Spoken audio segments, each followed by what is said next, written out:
Welcome to NET Chair of Scholars YouTube channel. In the previous video, we have looked at the organs of speech. In this video, we are going to look at the place of articulation, which is one of the most important topic in unit number 2, that is phonetics and phonology. In every year, there will be a question either on the place of articulation, manner of articulation, or on the voicing. So today we will try to understand the place of articulation. First, what is place of articulation? It refers to the location in the vocal tract where the airflow obstructed, narrowed during the production of speech sounds. It means that when the sound starts from the lungs and it follow the track, right? When it coming out, okay, either it will travel to the nasal cavity or oral cavity.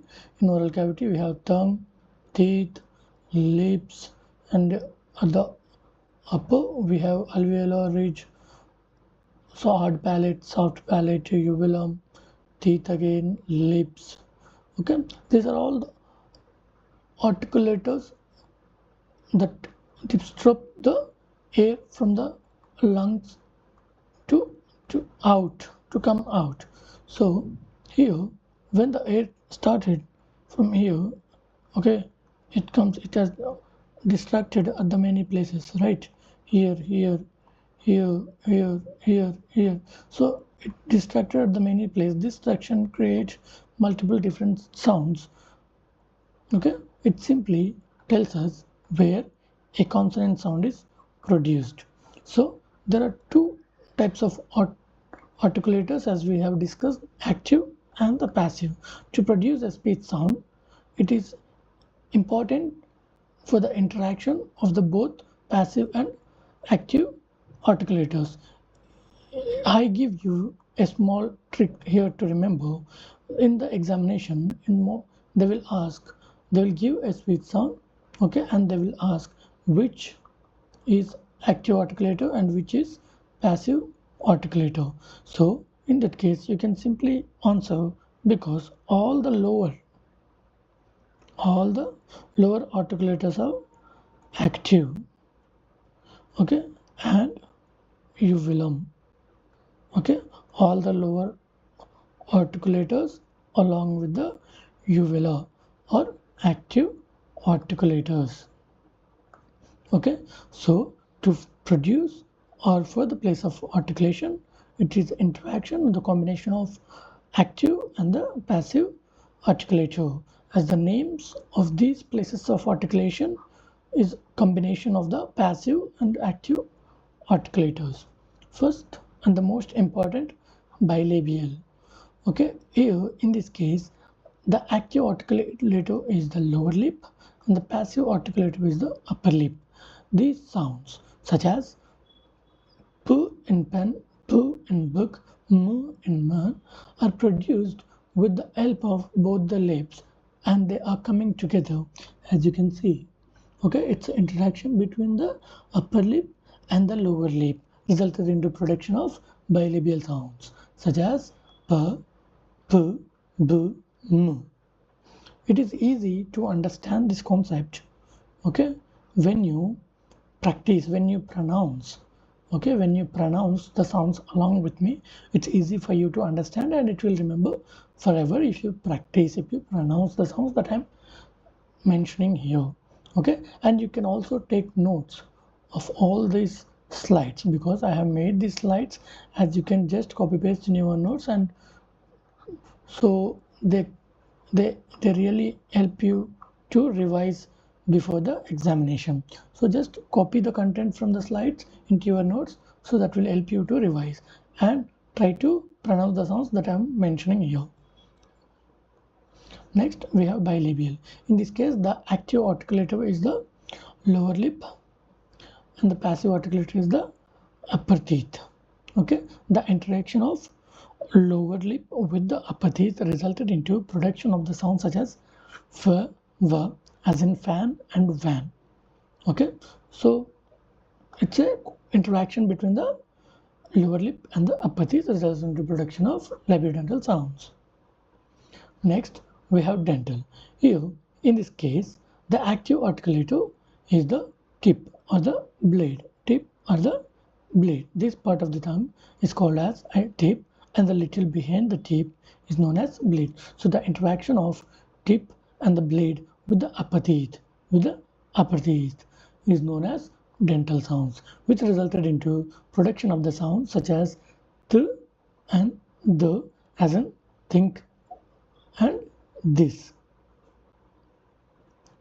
Next, we have alveolar sound. The active articulator in this place of articulation is the tip or the blade, this part. Okay, so interacting with passive articulator, that is nothing but alveolar ridge.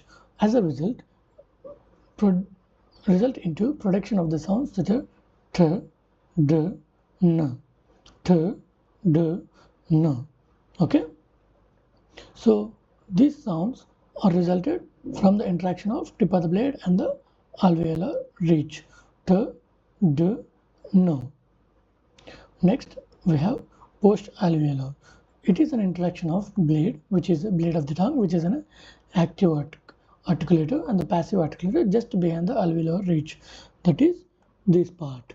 So blade of the tongue with the part next behind to the alveolar ridge resulted into production of post-alveolar sounds such as sh, j, sh, j, as in sh as in ship, j as in measure, ch as in chair, j as in judge. Next, we have palatal sounds, where the active articulator is the front of the tongue along with the hard palate. The interaction of hard palate and the front of the tongue resulted into production of the sounds called palatal, such as y in you, in yes, y in yes. Next, we have velar sounds, which are produced with the back of the tongue. Here, it is the back of the tongue with the soft palate, that is nothing but velar or the velar. Okay, the sounds produced by called as velar sounds. So here the active articulator is the tongue, okay, and the passive is the soft palate or the velum. So resulted into production of velar sounds such as k, g, ng, as in sing, ng, ng. So k, g, ng are the velar sounds which are produced by back of the tongue and the soft palate. Next, we have uvular, pharyngeal, glottal sounds. As you can see, the uvular sounds are produced with the back of the tongue. This is the back of the tongue or getting contact with the uvula. As a result, the sounds produced are called as uvular. As we do not find these sounds in English, but we mostly found in Arabic. As you can found this sound in the first sound in Quraishi. So the back of the tongue contacting with the uvula, okay, resulted into the sound, first sound of Quraishi. It is k. And next we have pharyngeal, where the tongue root. This is the tongue root, and this is the pharyngeal. Okay, pharyngeal wall. It says when this part get into the contact with the tongue become the active articulator, and the pharyngeal wall become the passive articulator, resulting into production of the sound such as in ha in Rahman. Like observe where this ha is producing from. So this is the sound called pharyngeal sound. Next we have glottal sounds, when the glottis, the vocal folds, are wide apart. Okay, when the vocal folds are wide apart, so when the air passes from you, you get the sound ha. When the doctor says you to open the mouth, you say ha. So it means that you are entering leaving the air from your glottis very freely. So that sound is ha. And when you contrast those vocal folds, it results into glottal stops. You are not allowing the air to pass from the glottis. Okay, so I'm giving here a mnemonic to remember all the place of articulations from the front to back. Okay, that is big lions dance around, big bilabial, lions labiodental, dance dental, around alveolar, royal retroflex, places palatal, visiting velar, under uvular, peaceful, pharyngeal, garden, glottal. This is from front to back. Okay, so this is how the order even in the books. So to remember them in a order, you have to remember this mnemonic. They might also ask in the examination to arrange from front to back or back to front.